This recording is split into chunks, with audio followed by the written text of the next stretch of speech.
11वां अध्याय।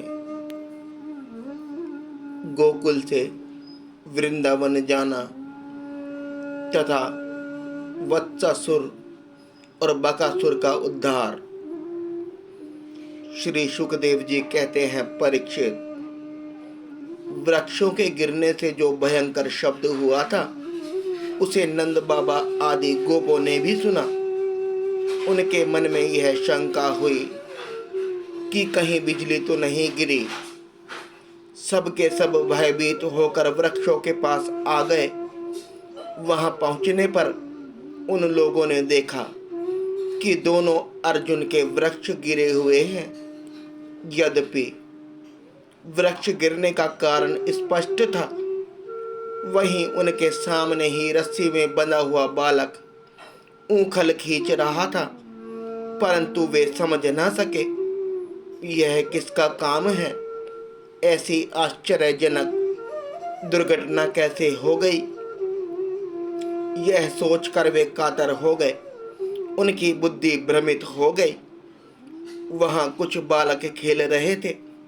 उन्होंने कहा, अरे इसी कन्हैया का तो काम है। यह दोनों वृक्षों के बीच से होकर निकल रहा था। ऊखल तिरछा हो जाने पर दूसरी ओर से इसने उसे खींचा और वृक्ष गिर पड़े। हमने तो इनमें से निकलते हुए दो पुरुष भी देखे हैं, परंतु गोपों ने बालकों की बात नहीं मानी। वे कहने लगे, एक नन्हा सा था बच्चा इतने बड़े वृक्ष को उखाड़ डाले, यह कभी संभव नहीं है। किसी किसी के चित्त में श्री कृष्ण की पहले की लीलाओं का स्मरण करके संदेह भी हो आया। नंद बाबा ने देखा, उनका प्राणों से प्यारा बच्चा रस्सी से बंधा हुआ ऊखल घसीटता जा रहा है। वे हंसने लगे और जल्दी से जाकर उन्होंने रस्सी की गांठ खोल दी। सर्वशक्तिमान भगवान कभी कभी गोपियों के फुसलाने से साधारण बालकों के समान नाचने लगते, कभी भोले भाले अनजान बालक की तरह गाने लगते। वे उनके हाथ की कठपुतली उनके सर्वथा अधीन हो गए। कभी उनकी आज्ञा से पीड़ा ले आते तो कभी दूसरे आदि तौलने के बटखरे उठा लाते, कभी खड़ाऊ ले आते तो कभी अपने प्रेमी भक्तों को आनंदित करने के लिए पहलवानों की भांति ताल ठोकने लगते।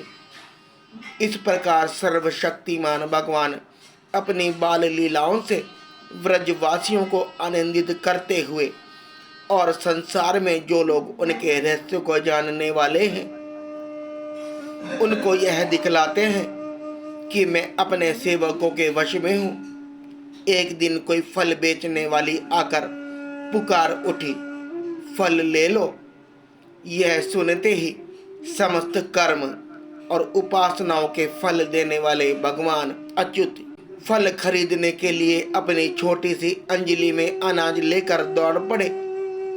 उनकी अंजलि में से अनाज तो रास्ते में ही बिखर गया, पर फल बेचने वाली ने उनके दोनों हाथ फल से भर दिए। इधर भगवान ने भी उसकी फल रखने वाली टोकरी रत्नों से भर दी। तदनंतर एक दिन यमला अर्जुन वृक्ष को तोड़ने वाले श्री कृष्ण और बलराम बालकों के साथ खेलते खेलते यमुना तट पर चले गए और खेल में ही रम गए। तब रोहिणी देवी ने उन्हें पुकारा, ओ कृष्ण, ओ बलराम, जल्दी आओ। परंतु रोहिणी के पुकारने पर भी वे आए नहीं, क्योंकि उनका मन खेलने में ही लगा था। जब बुलाने पर भी वे दोनों बालक नहीं आए, तब रोहिणी जी ने वात्सल्य स्नेहमयी यशोदा जी को भेजा। श्री कृष्ण और बलराम ग्वाल बालकों के साथ बहुत देर से खेल रहे थे। यशोदा जी ने जाकर उन्हें पुकारा।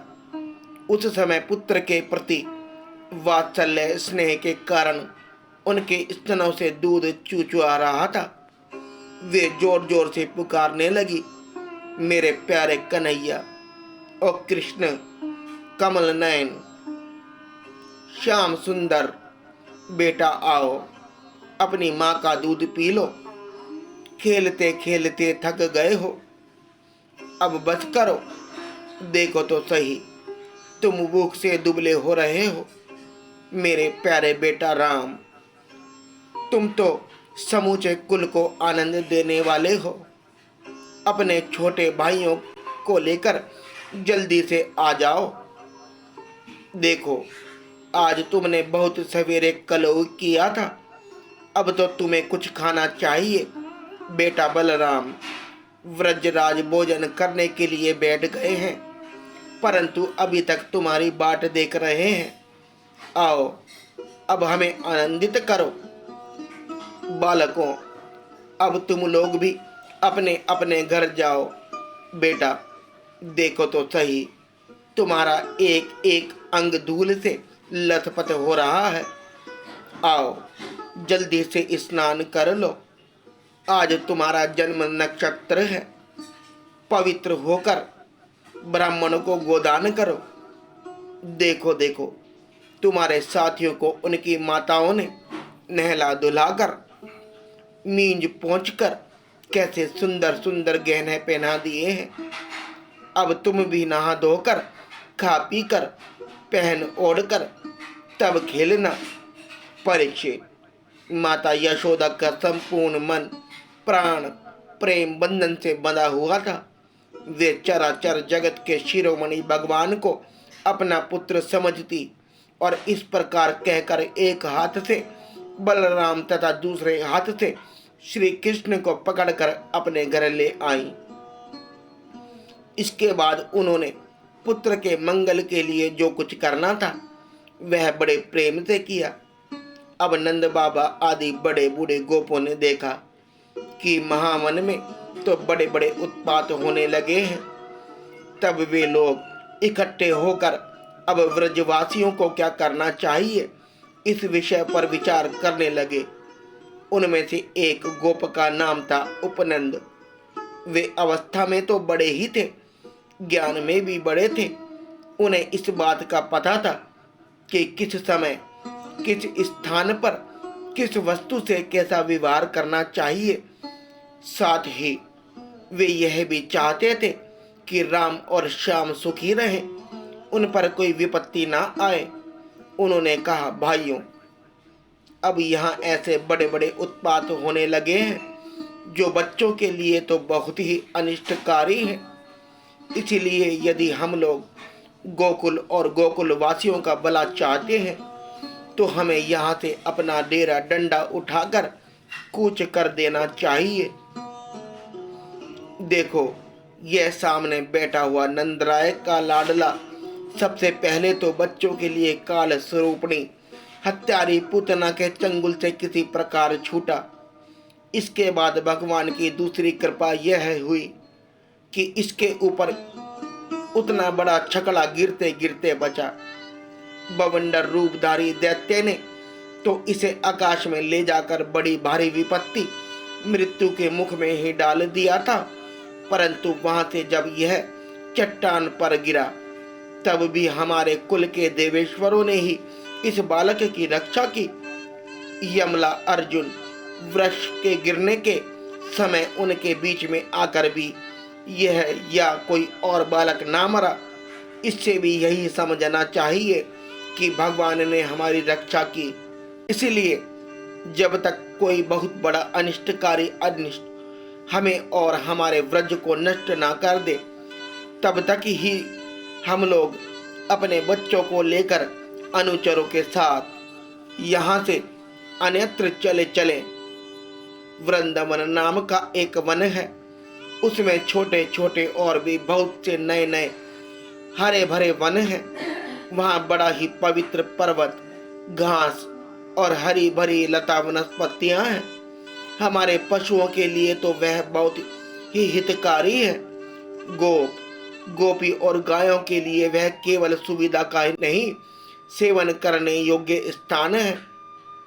सो यदि तुम लोगों को यह बात जचती हो तो आज ही हम लोग वहां के लिए कूच कर दे। देर ना करें, गाड़ी छगड़े जोते और पहले गायों को, जो हमारी एकमात्र संपत्ति है, वहां भेज दें। उपनंद की बात सुनकर सभी गोपों ने एक स्वर से कहा, बहुत ठीक है। इस विषय में किसी का भी मतभेद न था। सब लोगों ने अपने झुंड के झुंड गायें इकट्ठे की और छकड़ों पर घर की सब सामग्री लादकर वृंदावन की यात्रा की। परीक्षित, ग्वाल वालों ने बूढ़ों, बच्चों, स्त्रियों और सब सामग्रियों को छकड़ों पर चढ़ा दिया और स्वयं उनके पीछे पीछे धनुष बाण लेकर बड़ी सावधानी से चलने लगे। उन्होंने गौ और बछड़ों को तो सबसे आगे कर दिया और उनके पीछे पीछे सिंगी और तुरही जोर जोर से बजाते हुए चले। उनके साथ ही साथ पुरोहित लोग भी चल रहे थे। गोपियां अपने अपने वक्ष स्थल पर नई केसर लगाकर, सुंदर सुंदर वस्त्र पहनकर, गले में सोने के हार धारण किए हुए रथों पर सवार थी और बड़े आनंद से भगवान श्री कृष्ण की लीलाओं का गीत गाती जा रही थी। यशोदा रानी और रोहिणी जी भी वैसे ही सज कर अपने अपने प्यारे पुत्र श्री कृष्ण तथा बलराम के साथ एक छकड़े पर शोभायमान हो रही थी। वे अपने दोनों बालकों की तोतली बोली सुन सुनकर भी अदाती न थी और सुनना चाहती थी। वृंदावन बड़ा ही सुंदर वन है। चाहे कोई भी ऋतु हो, वहां सुख ही सुख है। उसमें प्रवेश करके ग्वालों ने अपने छकड़ों को अचंद्राकार मंडल बांधकर खड़ा कर दिया और अपने गोधन रहने योग्य स्थान बना लिया। परीक्षित, वृंदावन का हरा भरा वन अत्यंत मनोहर गोवर्धन पर्वत और यमुना नदी के सुंदर सुंदर पुलिनों को देखकर भगवान श्री कृष्ण और बलराम जी के हृदय में उत्तम प्रीति का उदय हुआ। राम और श्याम दोनों ही अपनी तोतली बोली और अत्यंत मधुर बालोचित लीलाओं से गोकुल की ही तरह वृंदावन में भी ब्रजवासियों को आनंद देते रहे। थोड़े ही दिनों में समय आने पर वे बछड़े चराने लगे। दूसरे ग्वाल बालों के साथ खेलने के लिए बहुत सी सामग्री लेकर वे घर से निकल पड़ते और गोष्ठ गायों के रहने के स्थान के पास ही अपने बछड़ों को चराते। श्याम और राम कहीं बांसुरी बजा रहे हैं तो कहीं गुलेलिया ढेलवाल से ढेले गोलियां फेंक रहे हैं। किसी समय अपने पैरों के घुंघरू पर ताने छेड़ रहे हैं तो कहीं बनावटी गाय और बैल बनकर खेल रहे हैं। एक और देखिए तो सांड बनकर ही अकड़ते हुए आपस में लड़ रहे हैं तो दूसरी ओर मोर, कोयल, बंदर आदि पशु पक्षियों की बोलियां निकाल रहे हैं। परीक्षित, इस प्रकार सर्वशक्तिमान भगवान साधारण बालकों के समान खेलते रहते। एक दिन की बात है, श्याम और बलराम अपने प्रेमी सखा ग्वाल बालों के साथ यमुना तट पर बछड़े चरा रहे थे। उसी समय उन्हें मारने की नियत से एक दैत्य आया। भगवान ने देखा कि यह बनावटी बछड़े का रूप धारण कर बछड़ों के झुंड में मिल गया है। वे आंखों के इशारे से बलराम जी को दिखाते हुए धीरे धीरे उसके पास पहुंच गए। उस समय ऐसा जान पड़ता था मानो वे दैत्यों को तो पहचानते नहीं और हट्टे कट्टे सुंदर बछड़े पर मुग्ध हो गए हैं। भगवान श्री कृष्ण ने पूंछ के साथ उसके दोनों पिछले पैर पकड़कर आकाश में घुमाया और मर जाने पर कैथ के वृक्ष पर पटक दिया। उसका लंबा तगड़ा दैत्य शरीर बहुत से कैथ के वृक्षों को गिराकर स्वयं भी गिर पड़ा। यह देखकर ग्वाल बालों के आश्चर्य की सीमा न रही। वे वाह वाह करके प्यारे कन्हैया की प्रशंसा करने लगे। देवता भी बड़े आनंद से फूलों की वर्षा करने लगे। परीक्षित, जो सारे लोगों के एकमात्र रक्षक हैं, वे ही श्याम और बलराम अब वत्सपाल बछड़ों के चरवाहे बने हुए हैं। वे तड़के ही उठकर कलेवे की सामग्री ले लेते और बछड़ों को चराते हुए एक वन से दूसरे वन में घुमा करते। एक दिन की बात है, सब ग्वाल बाल अपने झुंड के झुंड बछड़ों को पानी पिलाने के लिए जलाशय के तट पर ले गए।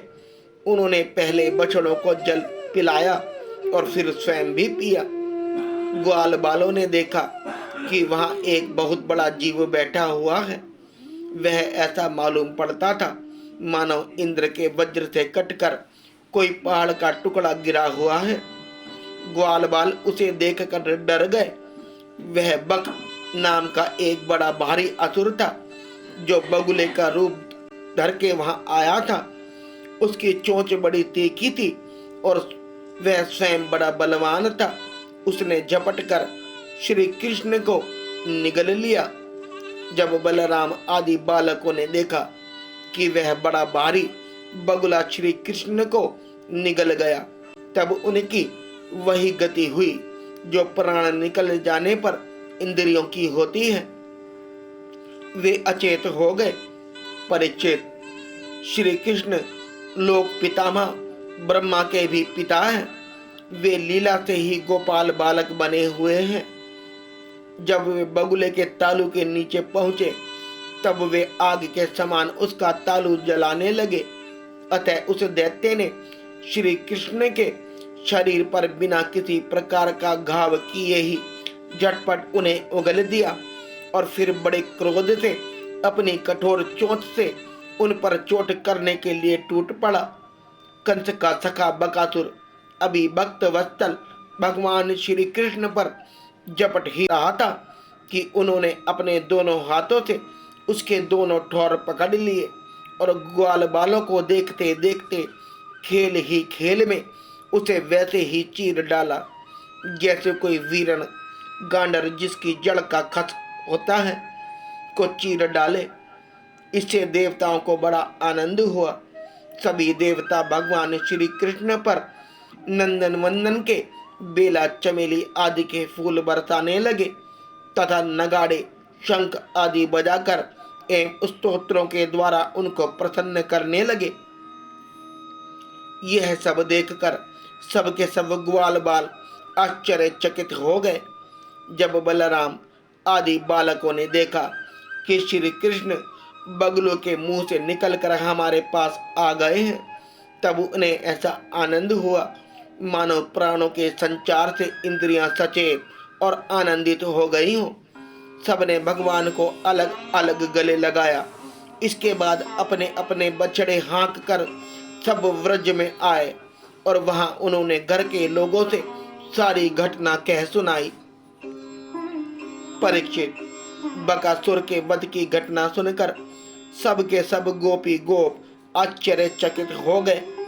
उन्हें ऐसा जान पड़ा जैसे कन्हैया साक्षात मृत्यु के मुख से ही लौटे हों। वे बड़ी उत्सुकता, प्रेम और आदर से श्री कृष्ण को निहारने लगे। उनके नेत्रों की प्यास बढ़ती ही जाती थी। किसी प्रकार उन्हें तृप्ति नहीं होती थी। वे आपस में कहने लगे, यह कितने आश्चर्य की बात है। इस बालक को कई बार मृत्यु के मुंह में जाना पड़ा, परंतु जिन्होंने इसका अनिष्ट करना चाहा उन्हीं का अनिष्ट हुआ, क्योंकि उन्होंने पहले से दूसरों का अनिष्ट किया था। यह सब होने पर भी वे भयंकर असुर इसका कुछ भी ना बिगाड़ पाते। आते हैं इसे मार डालने की नियत से, किंतु आग पर गिरकर पतंगों की तरह उल्टे स्वयं स्वाहा हो जाते हैं। सच है, ब्रह्मवेत्ता महात्माओं के वचन कभी झूठे नहीं होते। देखो ना, महात्मा गर्ग आचार्य ने जितनी बातें कही थी सब की सब 16 आने ठीक उतर रही हैं। नंद बाबा आदि गोपगण इसी प्रकार बड़े आनंद से अपने श्याम और राम की बातें किया करते। वे उनमें इतने तन्मय रहते कि उन्हें संसार के दुख संकटों का कुछ पता ही न चलता।